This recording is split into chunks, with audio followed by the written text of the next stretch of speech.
Recently, there was an announcement both by David Cameron and by President Obama that, you know, they are willing to cut off aid to countries who do not recognize LGBT rights.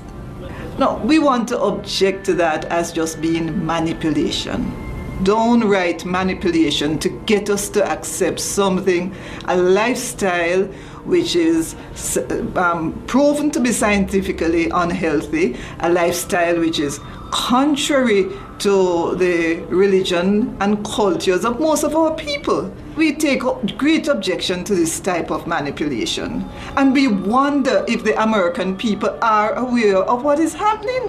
What is amazing is that these countries that are harassing us, smaller countries, in these countries, the rate of HIV/AIDS among the homosexual groups there, typified as MSMs, that rate is increasing, and not only so, it is said to be out of control.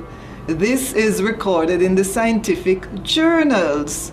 The U.S. Center for Disease Control openly admits that although men having sex with men represent only 2% of the U.S. population, they account for approximately 60% of all new HIV infections and are 44 times more likely to be infected with HIV.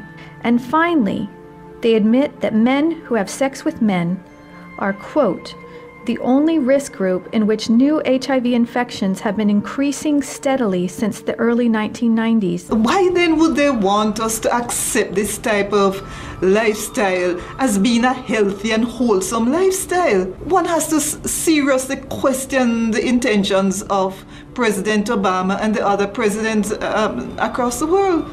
It's deception.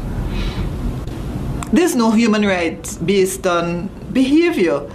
All people are equal, but not all types of behavior are equal. Stand against violence to anybody in the community. We stand against violence. At the same time, it does not mean that we have to accept the lifestyles of others.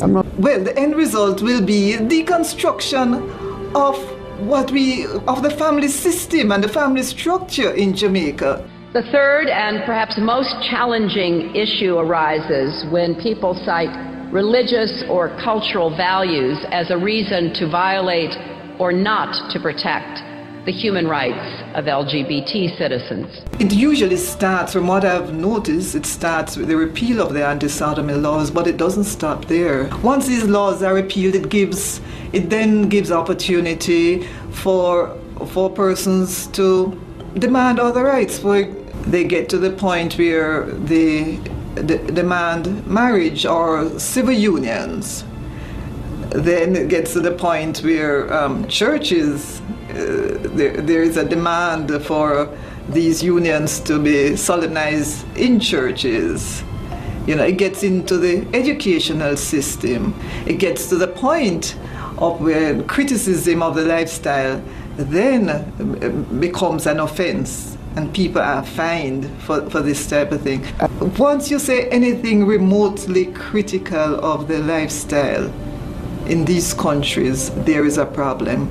And so I'm concerned for my own country, which is a highly religious country. You know, I am concerned about the impact that this could have on freedom of speech. I was shocked to realize that some months ago in Pakistan, the US ambassador there announced a gay party, you know, a party for all local homosexuals. I felt that that was an affront to the Pakistani people, and I just wondered how insensitive could one get, you know? Isn't that just a total disregard of the culture of a people?